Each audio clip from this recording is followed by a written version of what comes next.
What's up, people? Alright, I'm back for the actually last segment. The final credits are actually rolling on the game right now. I just finished about a three and a half,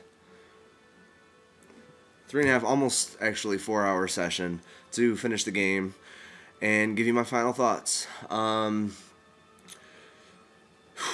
don't know. It's a tough game to talk about after finishing it. I really liked it. I think because it's such an emotional game, it's really hard to separate yourself from it and kind of take a critical approach. I guess all I'm going to really talk about this time is I want to reiterate a couple of the problems with the game, and then if the credits are done by the time I'm finished, I'll go over the last few trophies I got. And I'm going to try and do as best I can to not give anything away as far as who the Origami Killer is or anything like that. So to reiterate a couple of the problems that I found, one, the most glaring problem is the walking around controls. That is the biggest problem. There's moments where it kind of takes you out of the game a little bit, but for the most part, it's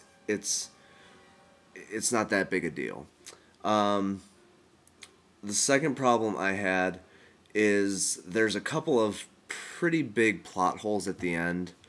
When you find out who the killer is, there's a couple of pretty glaring issues. But same thing, it's such an emotional game that I could care less, to be completely honest. It served its purpose, I think. It reels you in, sucks you in, it really holds you tight, and it's hard to let go of. And so the couple of plot holes that appear, which they're pretty big, but I really I don't care that much about them. And then the last thing is what I like to call the Return of the King syndrome.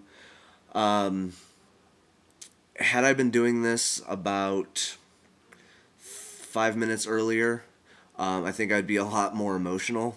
When the actual gameplay completely finishes, there's a lot going on right at the end, which I need to apologize. I don't think I did this at the beginning. I need to apologize to fellow game journal Reggie Allison, because he called me right as I was in the dead climax of the game, and I had to hit ignore because I wasn't about to stop for that.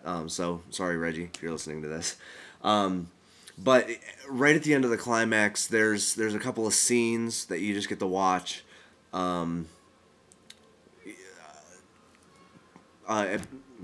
Post-log? I can't think of the friggin' word. So, epilogue, if you will. Just kind of, tying up some of the characters' thoughts and things like that at the very end of the game. Which, I mean, don't get me wrong, they work. They just, I think, if it would have ended, at the very least, maybe after the first epilogue scene, it would have been okay, but they kind of wrap everybody up at the end, so it kind of, it I guess in a way allows you to come down emotionally from, what you've just played, but at the same time it kind of takes away some of that emotion. It doesn't allow you to really go away from the game feeling as powerfully as you were, like I said, 5 or 6 minutes or so prior.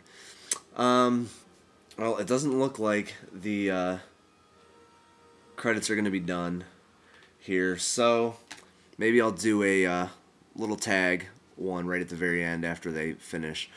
Thanks a lot for listening. Go play this game.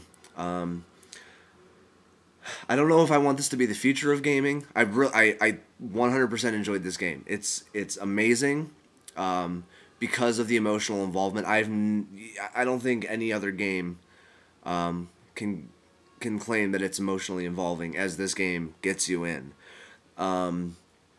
But I don't think I could play this kind of game repeatedly I do want to go through this one again just to see, some of the other choices that I could make.